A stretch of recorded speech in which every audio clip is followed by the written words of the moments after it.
Here are a few clips and thoughts about my recent circumnavigation of the Isle of Wight. Not many people take footage because it's difficult to do on these timed trials, so I thought it might be useful to put the little I have together to give a feel of the day as it was. This clip is me returning to Milford-on-Sea with very bad form.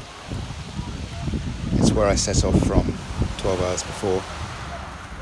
It was 3 o'clock in the morning, completely dark, there was no moon, and obviously there's the nervous twitch of trying to get all your stuff together, keep a calm head, make sure everything's in place, because you don't have much chance once you're out paddling.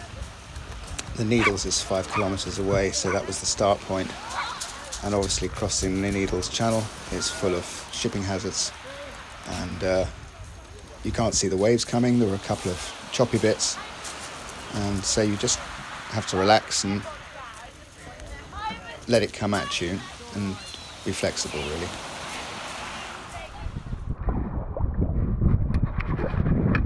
Okay, this is quite an exciting moment. It's about 4 o'clock in the morning. Had an hour's paddle. Managed to hit the Needles lighthouse bang on. And it's quite astonishing coming up to it in the dark. And all of a sudden,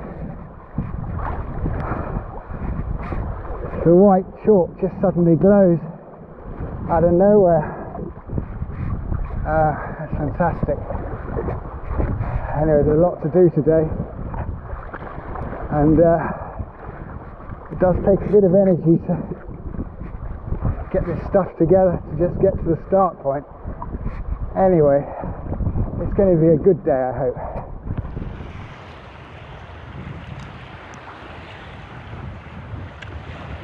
Sitting just next to the Needles lighthouse.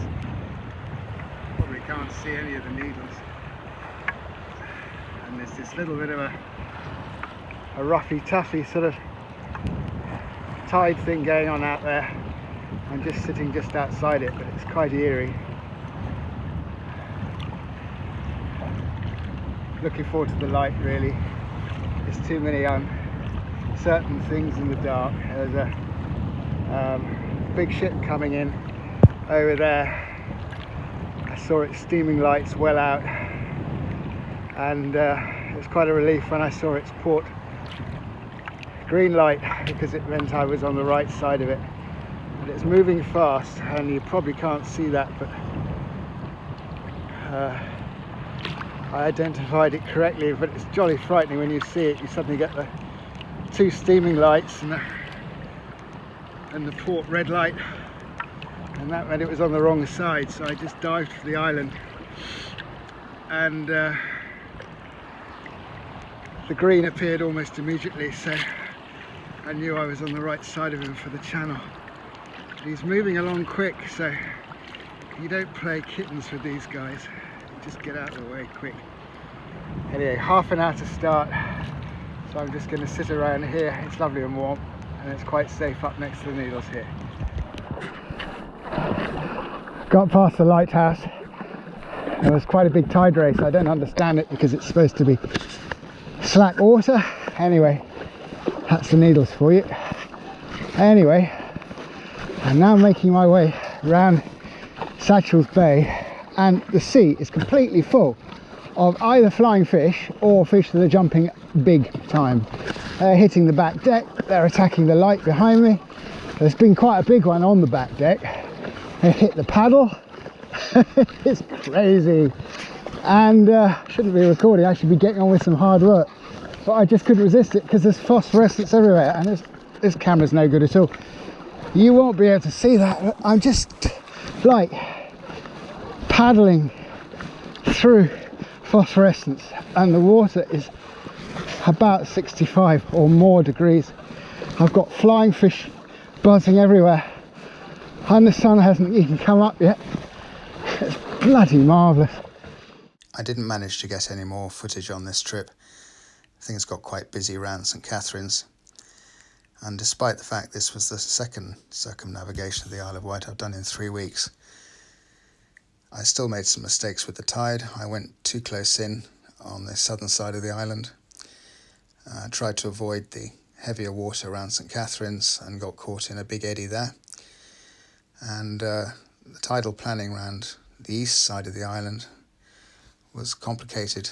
Despite a lot of research, there was still some adverse tide where I expected it to be helping me. So by the time I got to Cowes, I was pretty tired, but from then on, the tide went as expected, and I got a fantastic ride all the way down to the West End and the Needles. However, like with all these things, there's always a problem, and the problem this time was heat. Trying to keep cool, it was 27 degrees, and I was feeling pretty seasick at that stage, and trying to eat in order to keep the calories up whilst you're feeling sick, push it down with water and keep the engine burning. It's quite complicated, takes a lot of focus. But my experience of these things is that there's always a problem, and you've got to just realise that that's going to happen, and it's what you do about it and your attitude and flexibility will help you through. And here's the last clip I took when I'd finished the circumnavigation and had to take a rest. Okay, it's the end of the trip. The tide's so strong around here, I can't find the strength to get back to Island Bay at the moment, so I've just pulled into this little crazy little cove just behind the Needles. It's really nice, and I feel desperately sick. I've been so nauseous for the last 3 hours. I can hardly keep on the job, really. It's difficult to stay with it. But anyway, finished. Didn't get under 10 hours, but and it's close enough. It's an improvement. F1's gone fantastic. An absolute delight. She's so easy. Just light and compliant, easy to steer, and when it gets difficult, had some very difficult stuff around St Catherine's, and she's very confidence inspiring. So anyway, I'm going to sign off. Spend 10 minutes here trying to get enough energy to go 5 kilometres across to Milford now. Anyway, bye bye.